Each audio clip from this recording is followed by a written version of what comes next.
The biggest problem in the world today is not war. It is not disease, cancer, AIDS, and so on. It is not children starving in Africa or in some other parts of the world. It is not poverty, and it is not crime. The biggest problem in the world today is that people do not know who they are, and consequently, they got their priorities all mixed up. You ask the average person, who are you?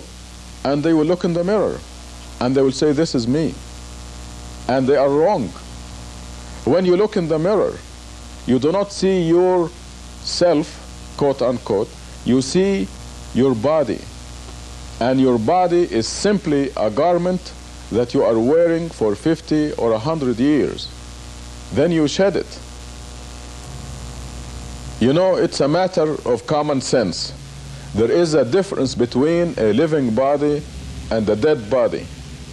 The living body is full of vitality and spark, and when it dies, the spark is gone and becomes stiff, just like a piece of wood. And we know that something is gone, the person is gone.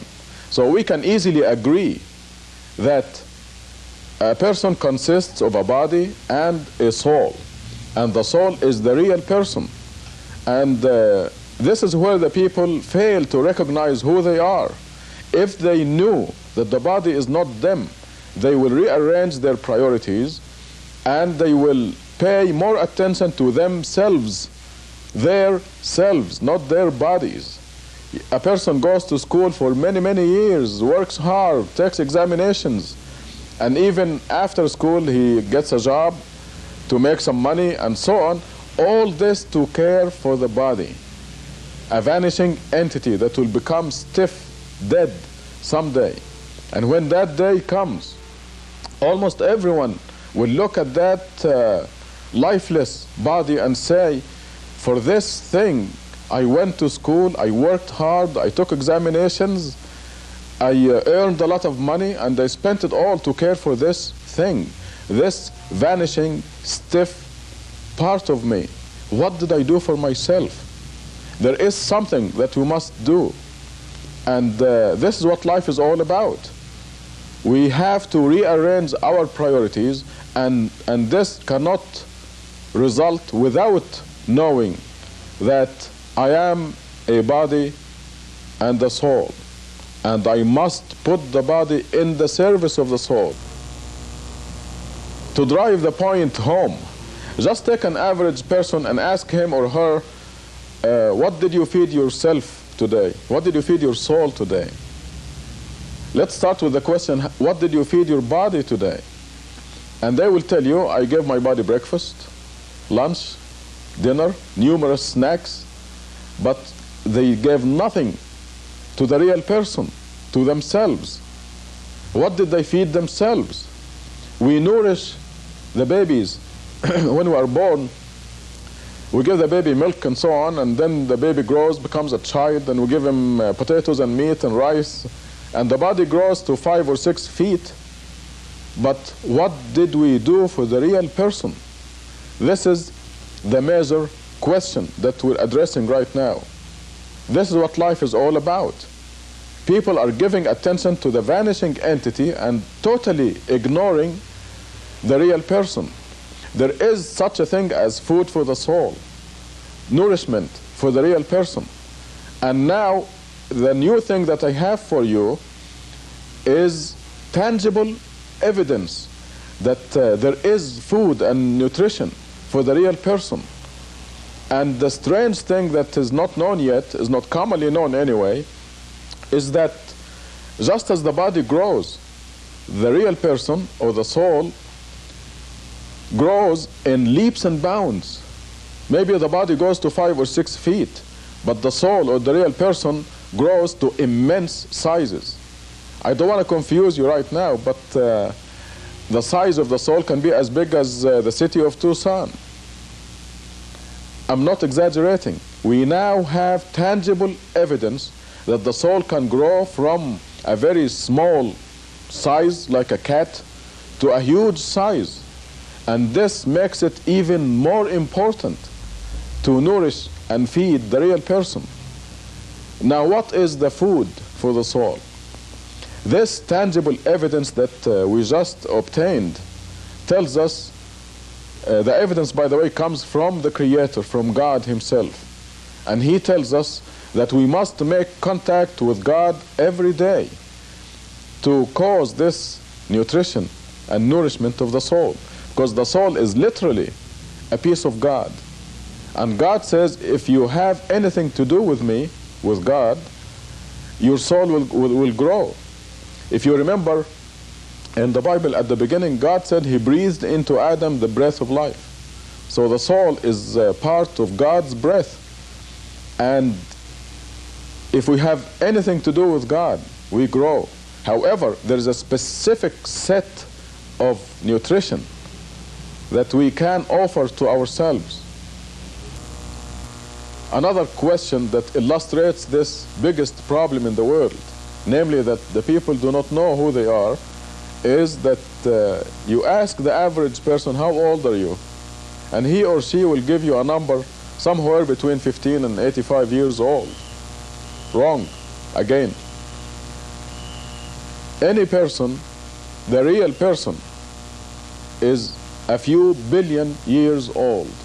And this is the new information that we obtained from this new tangible evidence.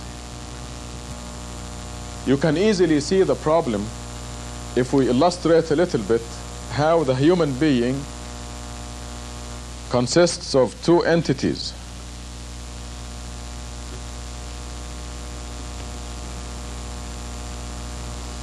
One entity is the body. Let us represent it by this dot right here.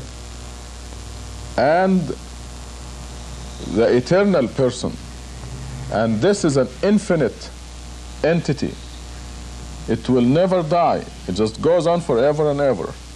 So here we have a body that lasts a period of time somewhere between 50 and 100 years. We know that we all exist. We are all under death sentence. And this period, when you divide any number by infinity, it equals 0. If you live 1,000 years, you divide this by infinity, and it equals 0. This is just plain mathematics. So the body that is going to live for a 0, for all practical purposes, 0 period of time, is taking all our attention. We spend 24 hours a day taking care of this insignificant entity, the vanishing entity. And the question is, how much are we doing for this eternal entity, the real me? What am I doing for it? Now that we agree that we must rearrange our priorities and give more attention to the real person, the soul, instead of wasting all our life taking care of the vanishing entity. Now, what specifically are we supposed to do? You know, there are so many people who are talking in vague terms about capturing the heavenly light and dissolving it into your whole being, and all this doesn't mean a thing, you know, all these things. It is much more practical than that. It is much more specific than that. And God has been sending to us the exact methodology of developing our person, our real self, since Adam, since the first human being.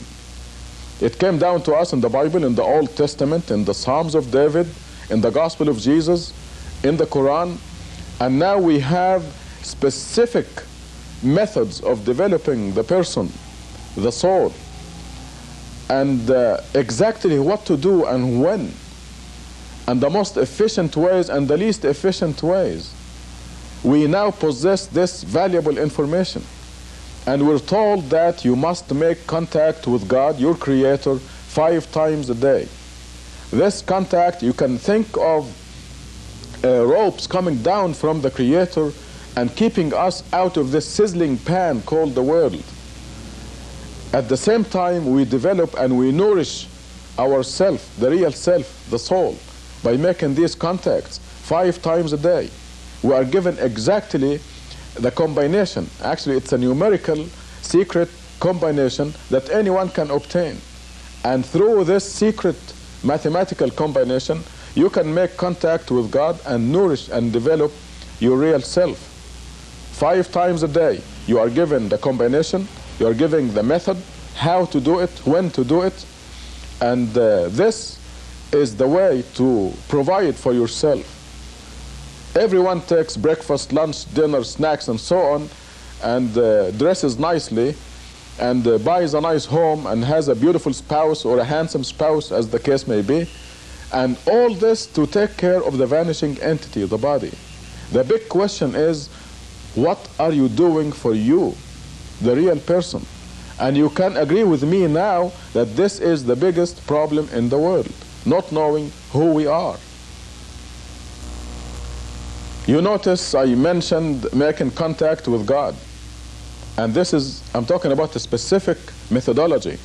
I'm not talking about prayer. Prayer is fine, and it will contribute to the growth and nourishment of the person's soul, the real person. You know, millions of children grow up, we grow up knowing that we must say grace before we eat, say a short prayer. God is good, God is great, please thank you for our food, and all that. Millions of people pray. I mean, they utter supplications, ask God for favors, and all this is fine. God loves that. But I'm talking about a practical, a real meal for the real person. We have this physical evidence telling us exactly what to say, what sounds to utter. It is like the combination of a safe. You have this combination, a knob on a safe or where there's a treasure, and you have to turn it this way a certain number of times, and then this way to another number, and so on, and then you open the safe and you have the treasure. It is very similar to that. A numerical combination, a combination of sounds that you must utter, a combination of movements that you must do, and this is common to all religions. It came to us, like I said, in the older scriptures and the latest scriptures, and in this new discovery of a tangible, mathematically coded method. And if you contact me at the telephone number shown at the end of this program, I can discuss this specific method with you. And the contact with God is not the only way to develop the soul. There are many other methods, but the daily contact with God is the most efficient. This is the steak of the soul food. But for example, there is a method of fasting, where you dictate on the body exactly when the body is going to eat or drink. And this, there's even a specific time of the year for that. So God told us exactly what to do to nourish our soul. And if this becomes known to you or to any other person, you can ask them, what did you do for yourself today? And they will not say 0 or nothing, like most people would say now. The person would answer, I gave my body breakfast, lunch, and dinner, and I gave myself 5 good meals by contacting my Creator 5 times today. There will be a big difference. There will be the proper arrangement of priorities. Right now, the priorities are all reversed. People are spending 99% of their time caring for the vanishing entity and totally unaware, totally neglecting the real self, the real person. And it's a big shame, because when the time comes and we shed the body, we will really regret that we didn't give the real person, the soul, the proper attention. You know, it is very well and finally established now that money, fame, beauty, and so on do not bring happiness. There is always something missing. Did you see the Barbara Hutton story that was shown on TV the other day? I was listening to a special, Barbara Walters special. She was interviewing Eddie Murphy. Here is a movie star who's got everything. He has two Rolls Royces, a Mercedes, a Corvette. He's got a palatial estate in New Jersey, his family. Yet he told Barbara Walters there is something missing. We have to develop the real self in order to be happy. If you have a body that has everything, money, fame, everything it wants, everything the body wants, but the soul is not nourished, happiness will be missing. And this, now you can appreciate that this is the biggest problem in the world. And I know what you're thinking. You're probably saying, what is the catch? How much do I have to pay for this? Ironically, this very precious knowledge is free. It is just yours for the asking. And like I said, it is there's no mincing of words. There is no vague ideas. I'm talking about specifics. Happiness has been the most elusive goal for everybody. And now we know that material success, money, fame, and all this does not bring happiness. Now we have a concrete, tangible method by where we know, actually the secret of happiness, this most elusive of our goals, has been unveiled. And you ask all the philosophers and people who have a lot of experience in life, and they will tell you readily that material success does not bring happiness. Money, fame, success, all this does not bring happiness. And I mentioned to you Eddie Murphy as an example in his interview with Barbara Walters. But now we have a concrete method with a track record that tells us that this most elusive of our goals, happiness, is actually attainable. And the secret is in developing and nourishing the real person. The people are unaware. They're going about their life totally unaware, totally neglecting the real self. And if they only develop and nourish the real person and put their priorities in perspective, happiness will be readily theirs. I'm not talking about something over there in heaven somewhere where you have to die first, stay in the grave millions of years, and then get resurrected in order to be in paradise and all that. I'm talking about happiness, victory, success, the real thing here in this world. It's just like I mentioned earlier, like the combination. You turn that combination to the right, left, and so on in the correct numbers, and you open it and you have the treasure. Now, you do the specific procedure just like a cookbook recipe. It's just as simple as that. I'm not exaggerating. God told us exactly how to do it, what to do, and what to say, and the combination is very specific. You do it and you get the results. As you see, it's been all common sense. And this is why you ought to believe me. Why should you believe me, by the way? Let me ask that question. Why should you believe me?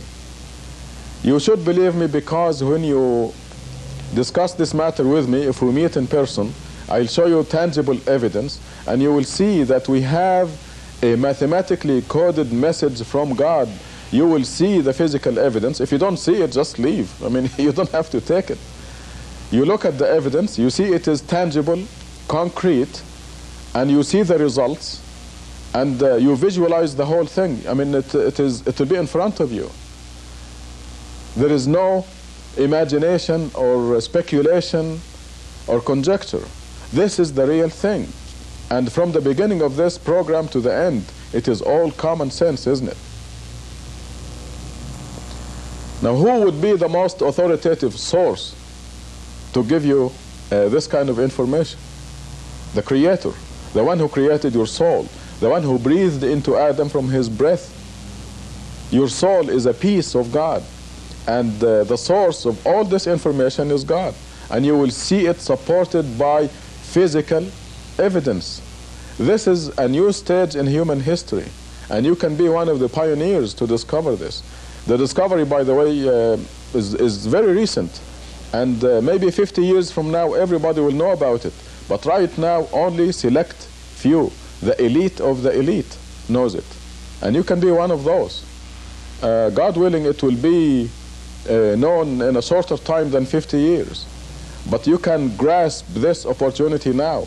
You live in this world only one life, and then we move on to a new stage, the eternal real life, where everyone is assigned a rank and a position depending on how much you nourished your real self. Can you hire a child as a pilot or an engineer? You can't. Therefore, you have to develop the real person and grow and nourish in order to be strong enough for the eternal real life that will come after this world. And then you'll be assigned a prominent rank.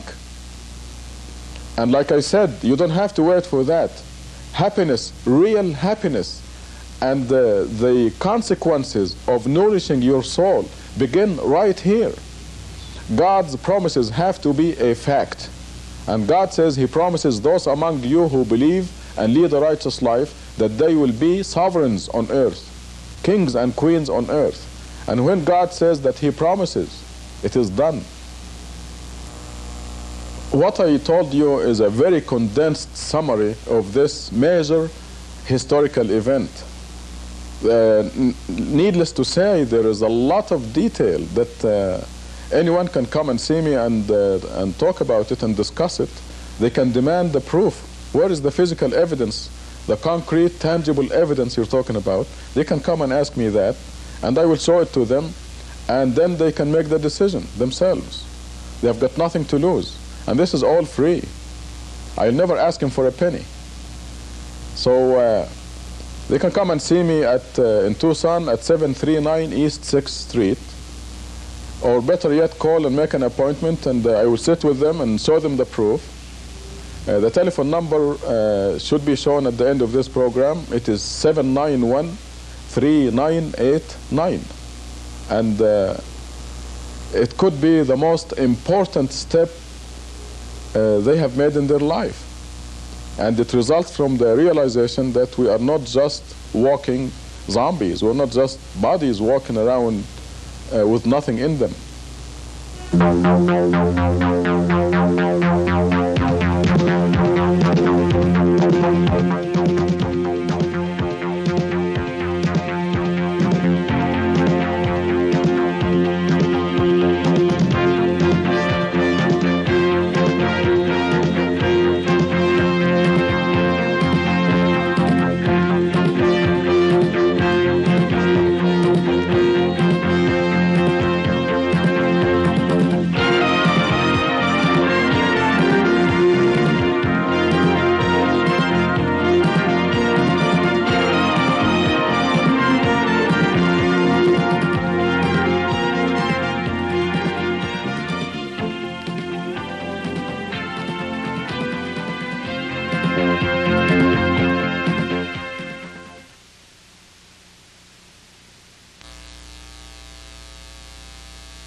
Alhamdulillah, we praise God.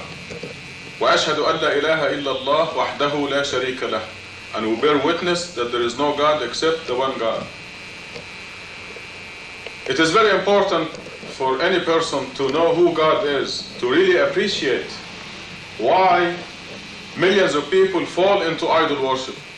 Why do they leave God and idolize Muhammad or Jesus or Mary or Saint Francis or Saint Jude or some helpless creature?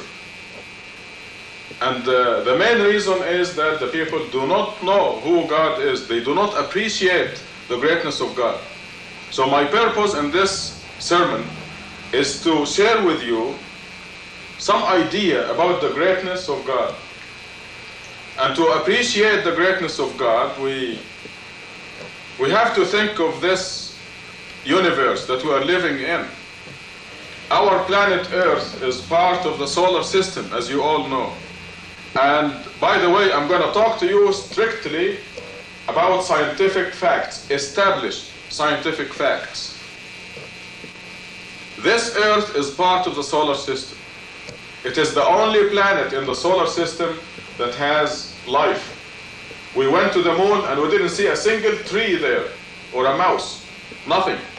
We sent cameras to Mars and we didn't see a creature there, unless those rocks are creatures, as we saw in one of the cartoons. There is no life in the solar system except here on the planet Earth.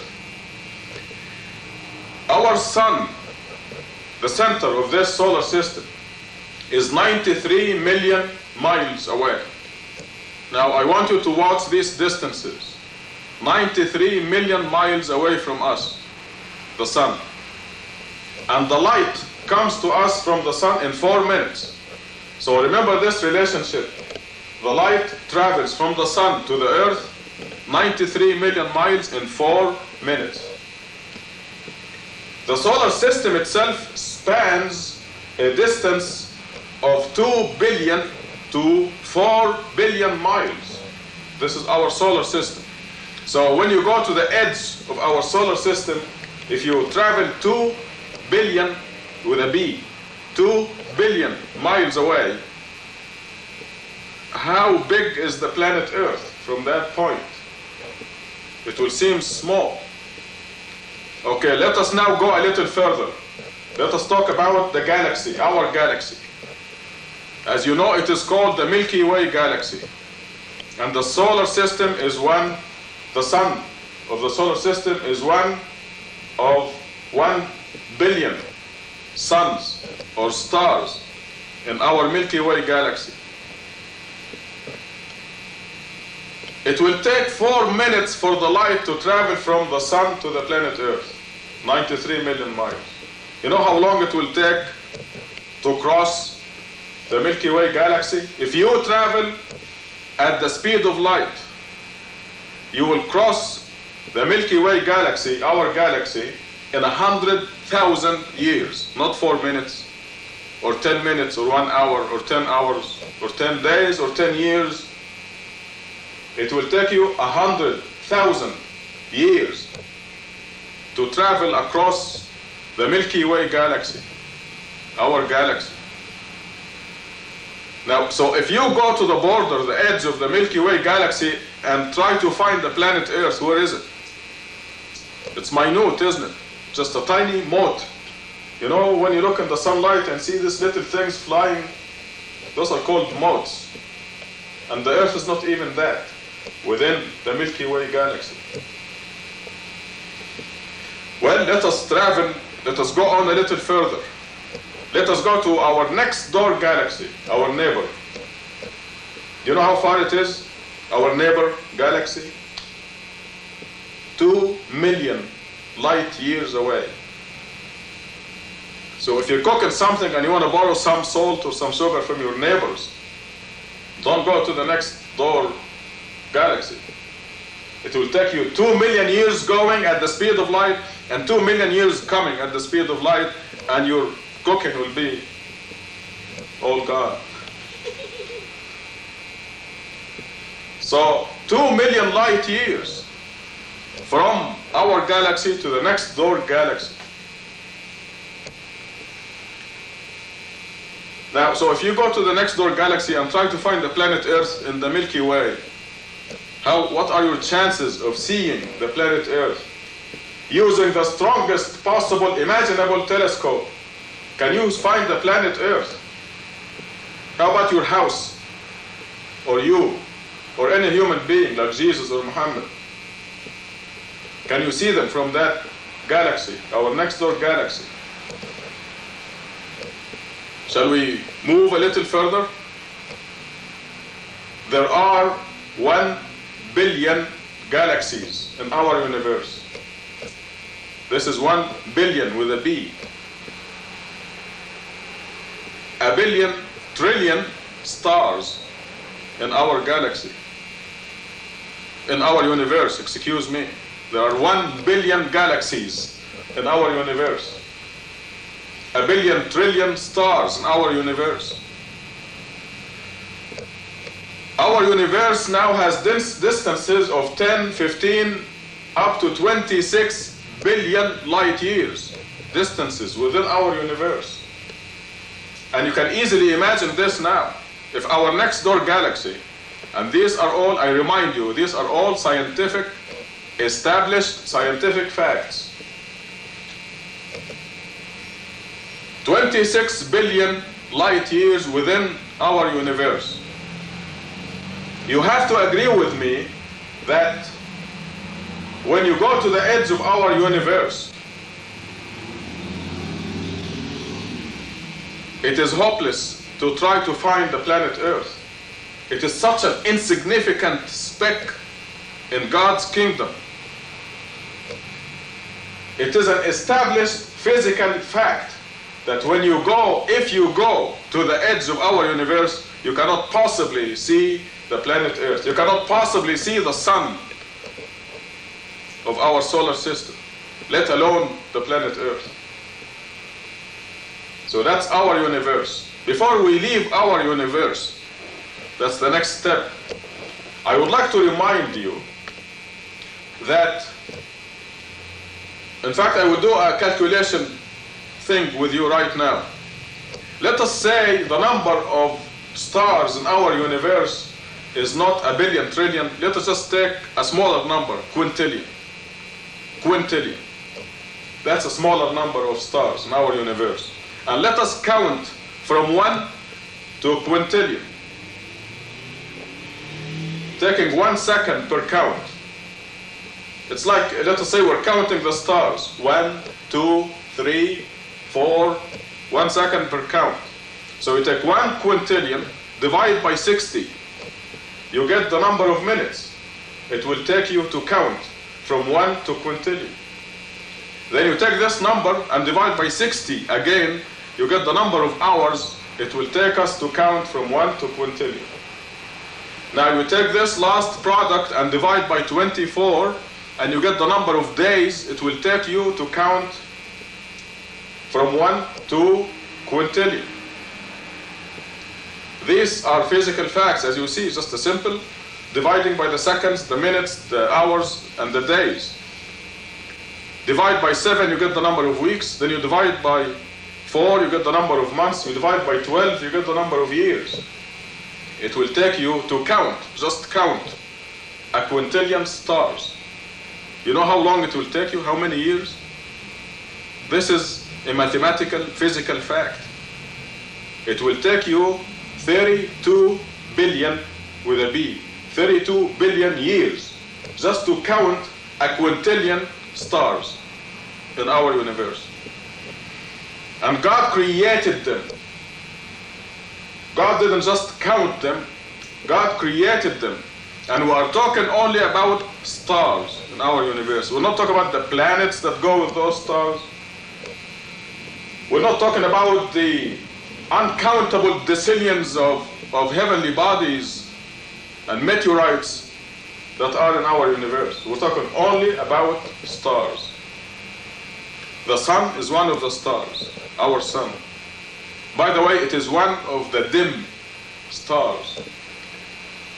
The bright stars, the definition of a bright star is, it must be at least 1,000,000 times as bright as our sun. Look outside and see how bright the sun is. A bright star has to be 1,000,000 times as bright as this, as our sun. We had a conference here at the University of Arizona that dealt with bright stars only, and the sun was not one of them, because by definition a bright star is 1,000,000 times as bright as our sun. So it will take you 32 billion years just to count, not to create, just to count a quintillion of the billion trillion stars we have in our universe. That's our universe. Now prepare for a shock. This universe, our universe, vast as we can imagine, is only one of 7 universes. And it is the smallest and the innermost of the 7 universes. This is a fact that is in the Quran, proven by the Quran's mathematical code.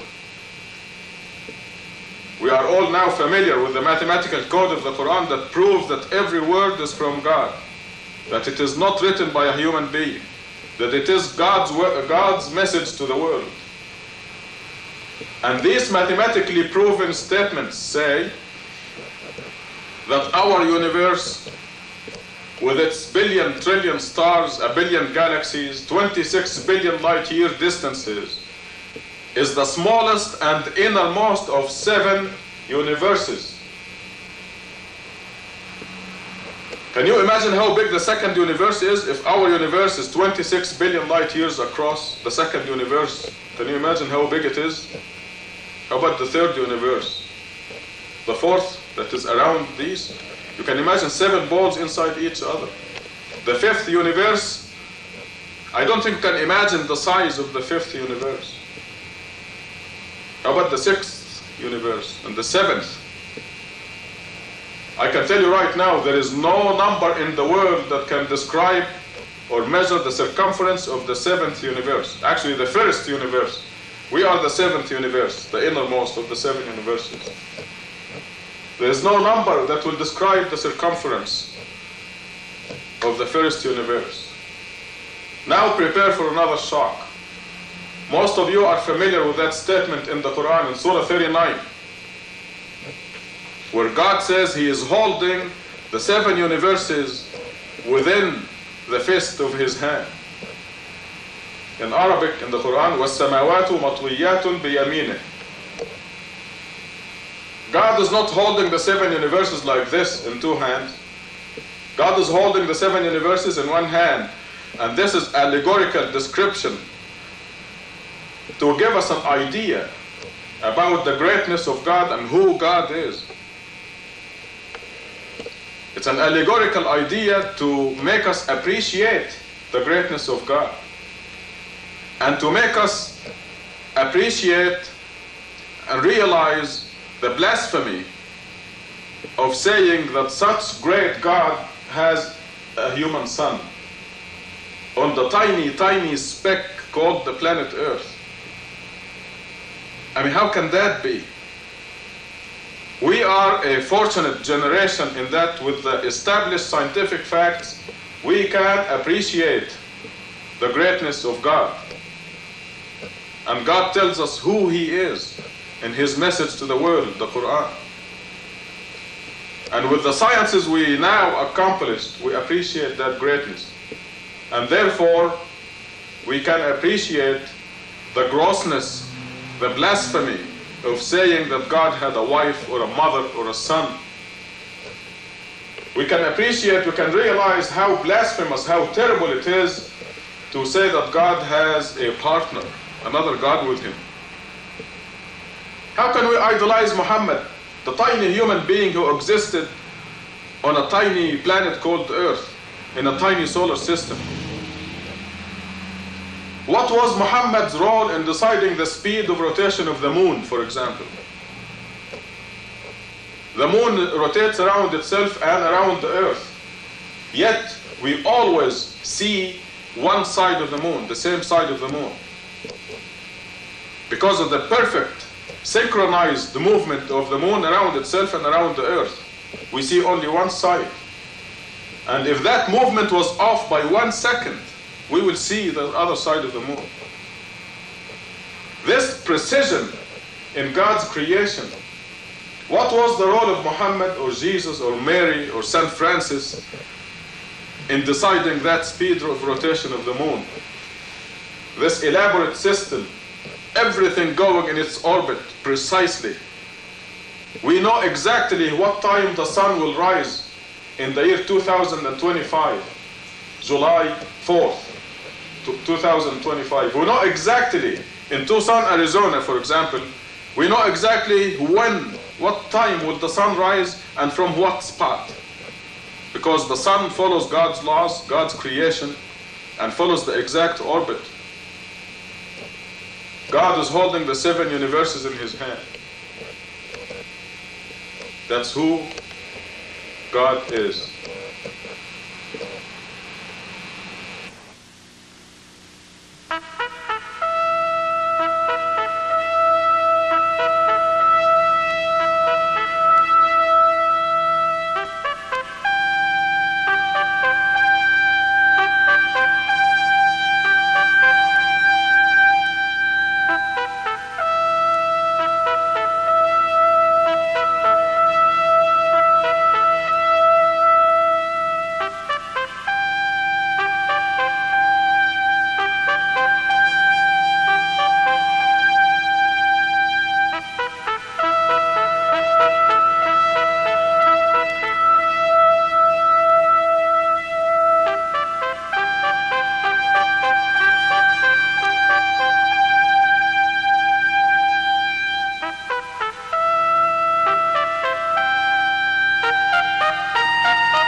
Man has always believed in some kind of a God.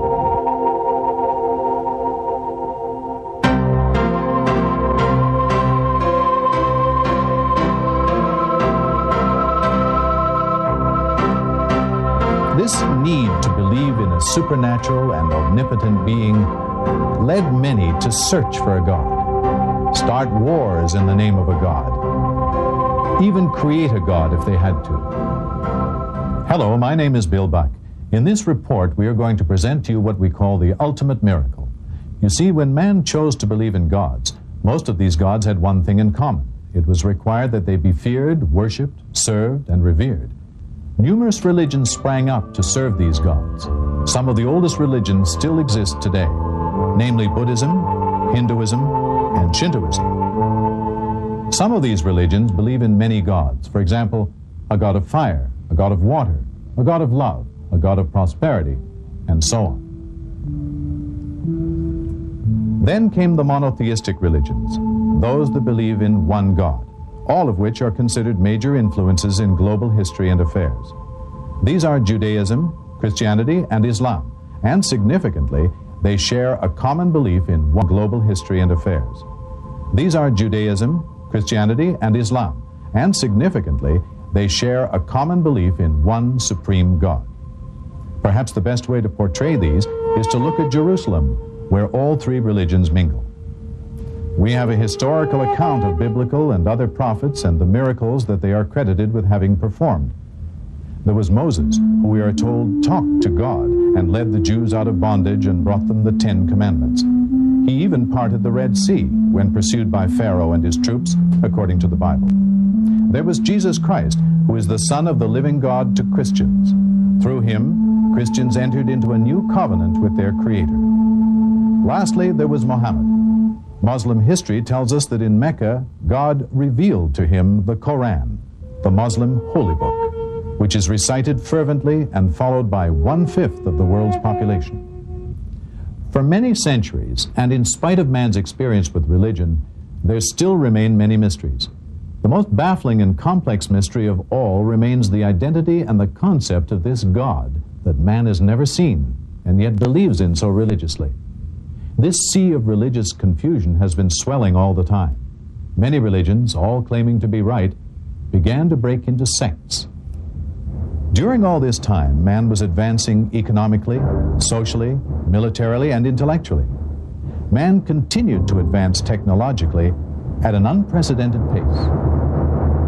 But in terms of religion, he was still in this sea of confusion, often misled by tricksters and deeply disappointed with his unanswered prayers to this unseen God.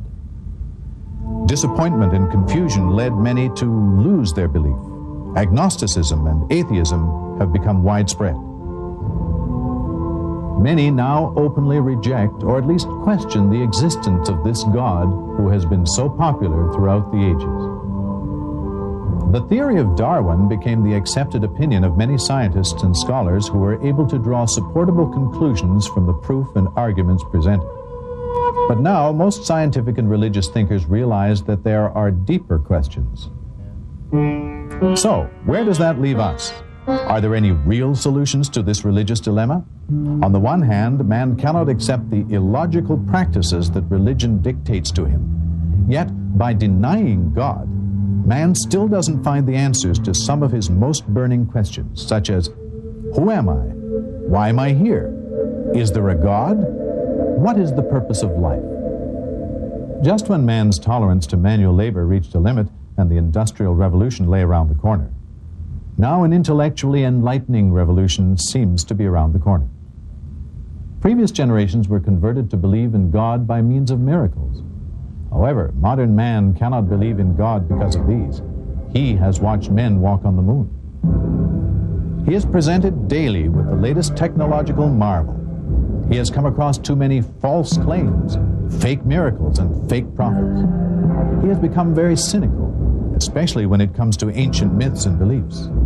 With some arrogance, he believes that he knows more than his forefathers, let alone those ancient reporters of fantastic events. He wonders what they would have thought of some of today's miracles. Today's man needs something substantial. He needs an ultimate miracle. All the miracles that were supposed to have converted man over the ages were limited to a particular geographical location or a time period. By definition, an ultimate miracle would be something that is perpetual, not limited to a certain century or geographical location. It would be for all of the people to see all of the time. It would be something that is physical, touchable, examinable, verifiable, and irrefutable. A few years ago, noted scientist and television personality Carl Sagan, in his best-selling novel, talked about a mathematically coded message from outer space. On page 431, the author states, "My fondest hope for this book is that it will be made obsolete by the pace of real scientific discovery." Well, it seems that Carl Sagan's fondest hope has come true. Research over the past few years has uncovered just such a mathematical code in a document that is over 1,400 years old. There are other miraculous aspects to this document. For instance, only in the past 20 years has science been able to witness the development of the fetus in the very early stages. However, 1,400 years ago, the development of the fetus in the first 28 days had already been documented, and with such graphic accuracy that it left Dr. Moore, chairman of the anatomy department at the University of Toronto, utterly amazed.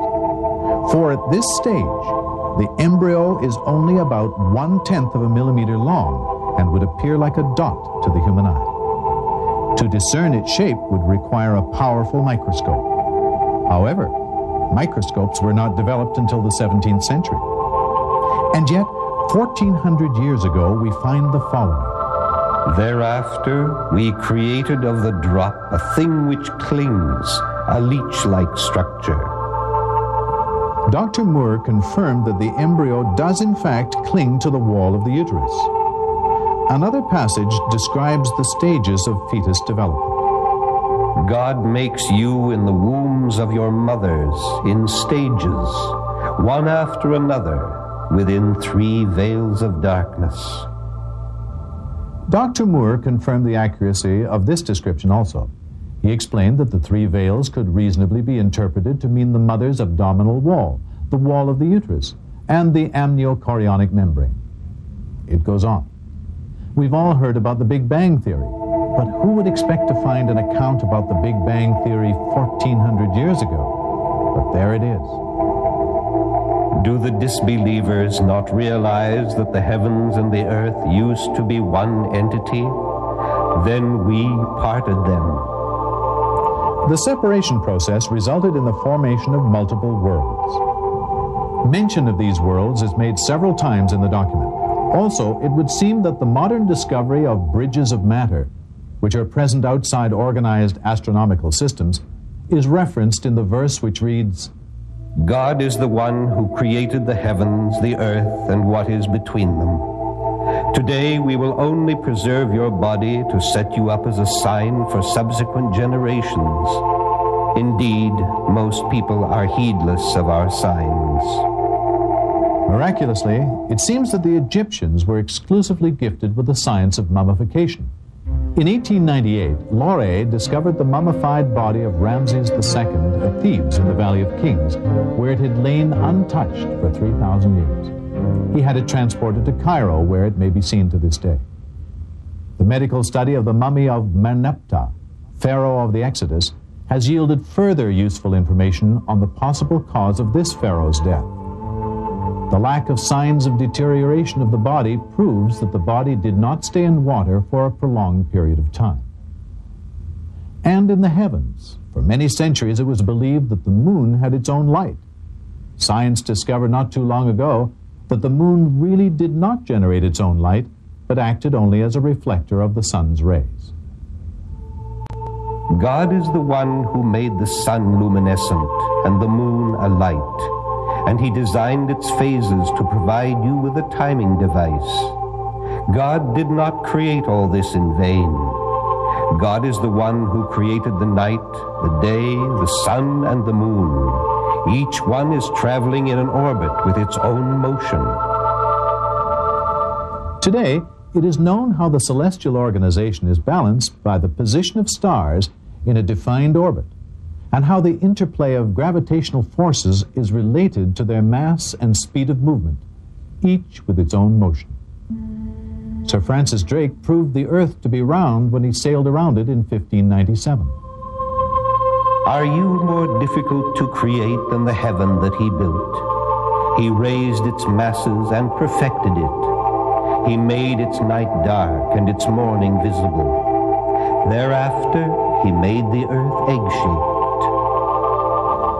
That was written almost 1,000 years before Columbus. We know now that the Earth's atmosphere acts as a filter to prevent harmful radiations from reaching the surface. Short wavelengths like X-rays and ultraviolet rays are filtered out at high altitudes. Protection from these rays is vital to the existence of life on Earth. And we made the sky a protected ceiling. Then there is the affirmation of the modern idea that the origin of life is aquatic. And we made water a requisite for every living thing. Water is the simplest chemical compound of importance to all living things. Most organisms consist of 50 to 95% water. Scientists know that absolutely every living entity known to man requires water for its existence. Many properties of water make it essential to life's processes. Its ability to dissolve a great variety of substances is vital because most chemical reactions within organisms can occur only in a water solution. Take the field honeybee, busy bringing in nectar from flowers. On entering the hive with a full honey sac, which is an enlargement of the esophagus, the field bee regurgitates the contents into the mouth of young workers, called house or nurse bees. These, in turn, deposit nectar in a cell and carry out the tasks necessary to convert the nectar to honey. This we have known for about 80 years. And your Lord inspired the bee.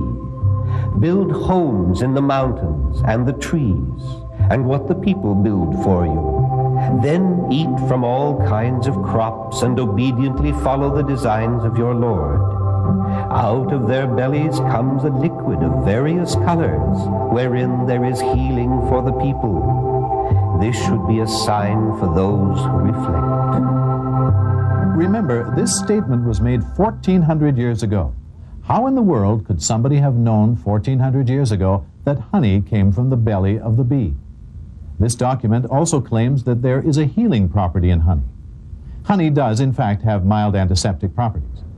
The Russians used honey to cover their wounds in World War II.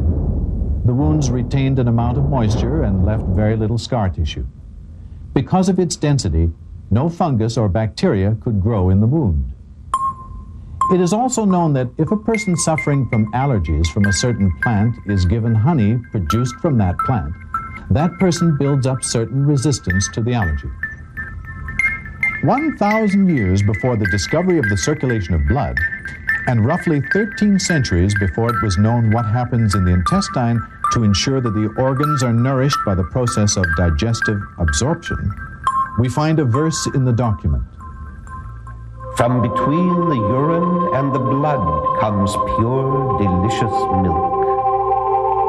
Only recently was it found that from what the cow eats, there is a separation of nutrients into the blood and the urine, and the remainder ends up as milk. Progress in botany 1,400 years ago was nowhere advanced enough for it to establish as a rule that plants have both male and female parts. Nevertheless, we read in the document, God is the one who sent water down from the sky, and thereby brought forth pairs of plants, each separate from the other. Today we know that fruit comes from plants that have sexual characteristics, even when it comes from unfertilized fruits like bananas. Of all fruits, God placed on the earth 2 of a pair.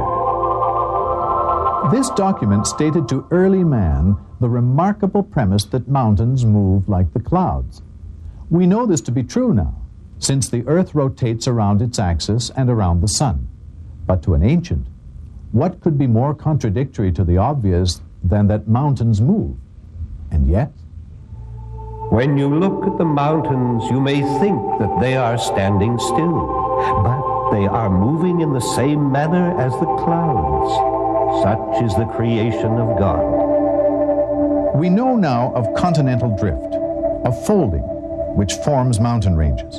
The Earth's crust is like a solid shell on which we can live, while the deeper layers are hot and fluid.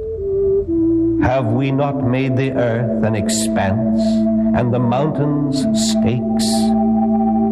The stake-like stability of the mountains is linked to the folding phenomenon in that the folds provide the foundations for the reliefs that form the mountains. From this aspect, they are indeed like tent stakes driven deep into the ground. He makes his chest straightened, like one who climbs towards the sky. Fingerprinting became a scientific method of identification in the 1880s with the research of Sir Francis Galton. Galton calculated mathematically that no 2 persons could have exactly the same fingerprint patterns.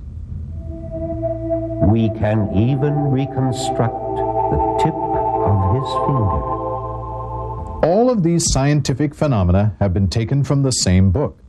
Other examples contain infinitely more precious data, which directly relate to facts discovered by modern science. But it took modern computers to discover them. It is only now that the numerous verses of this text have finally become comprehensible.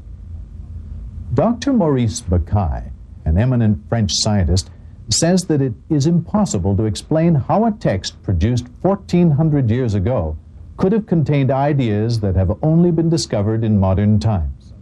Many other scientific phenomena, the barrier between salt and fresh water, the branch-like progression of combustion, all were mentioned 1,400 years ago. In a notable recent experiment conducted by NOVA, it was found that at the exact moment of death, There is a slight weight loss in humans, but not animals. This document states that at the moment of death, God takes the soul away. And now we come to the most incredible significance of these discoveries. Remember, we said that modern man needs an ultimate miracle to release himself from the bondage of religious frustration and confusion about his Creator. Well, it so happens that this ultimate miracle does exist in this document, the identity of which we are about to reveal. This ultimate miracle exists in the form of a scientifically proven mathematical code that is touchable, examinable, verifiable, and utterly irrefutable. Not only does it prove that the author of this divine document is God Almighty, but it also serves as the first physical evidence for the very existence of God. And it serves as a means for preservation, for the document itself, so that the reader knows that every word, indeed every letter, is from God Almighty. This document is the Quran. And the ultimate miracle is the perfect and unchallengeable mathematical code. This mathematical code, this signature of the Creator, has always been here in the Quran for all to see. But only recently was it revealed, and then only with the help of a modern computer, by Dr. Rashad Khalifa, the Imam or minister of the Mosque of Tucson. Briefly, let me explain. The Quran consists of 114 chapters.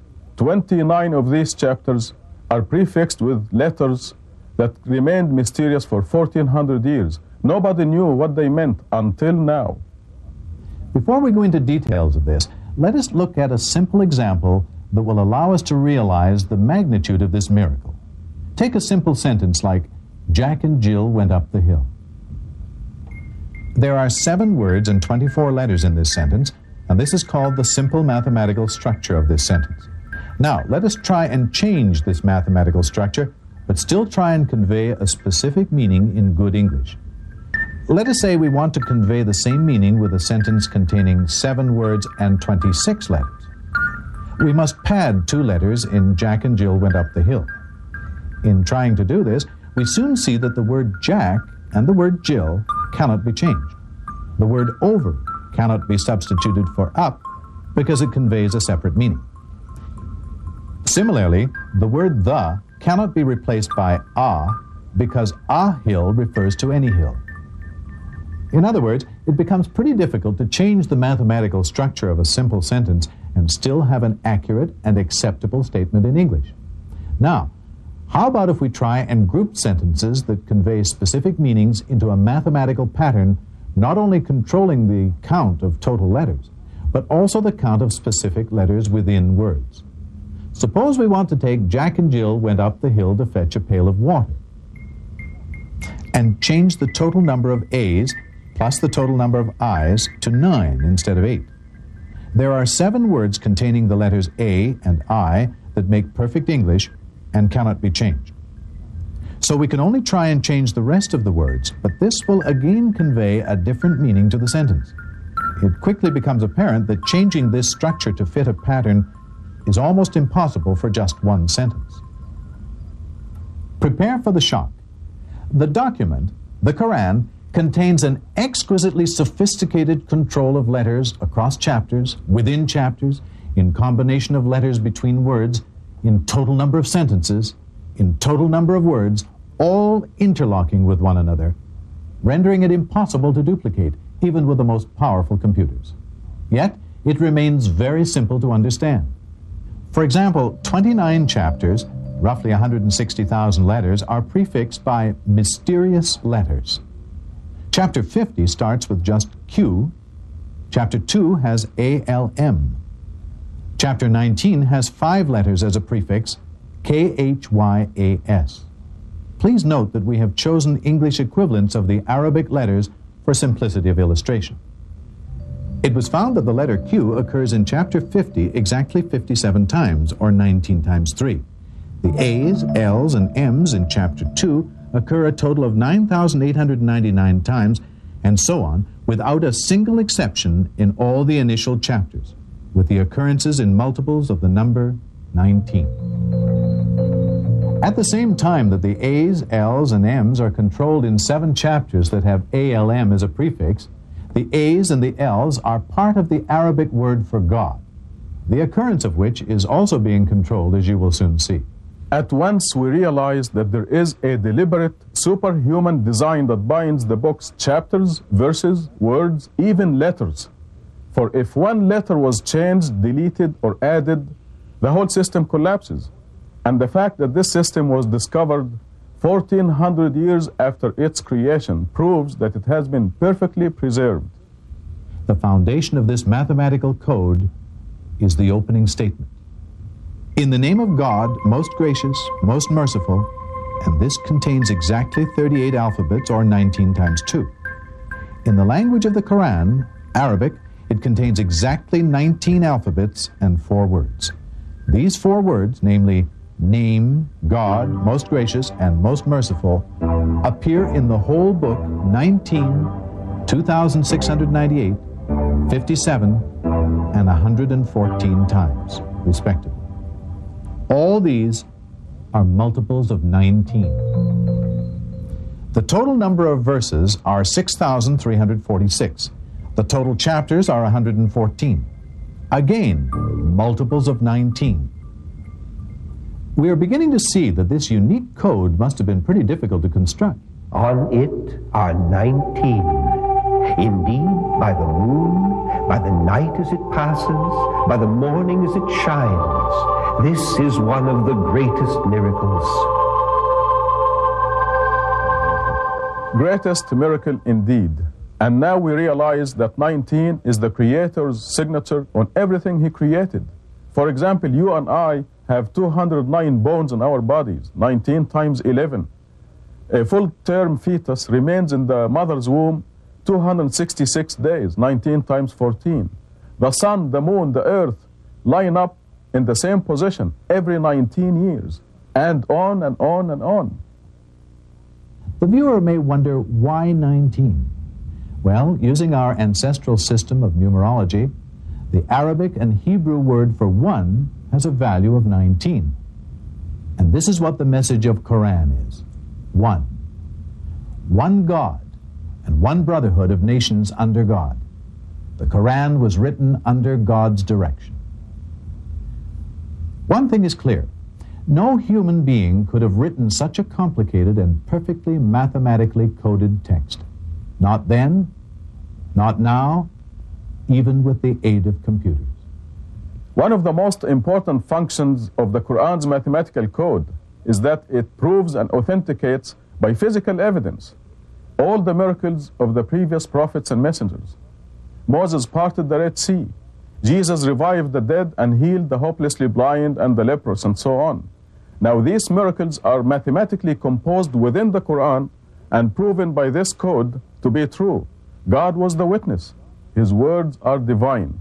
And what He has proven by means of the ultimate miracle is that the Quran is indeed His word, the word of God.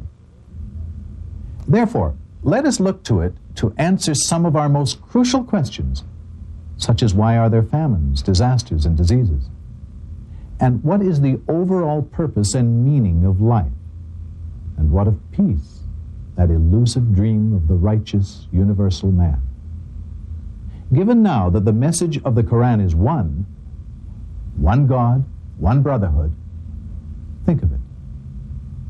All the power and love in the universe in one supreme being, who has assured us that He not only exists, but communicates without question to those who believe and seek out the truth. His laws and commitment. Imagine what can be achieved by following His laws and directions.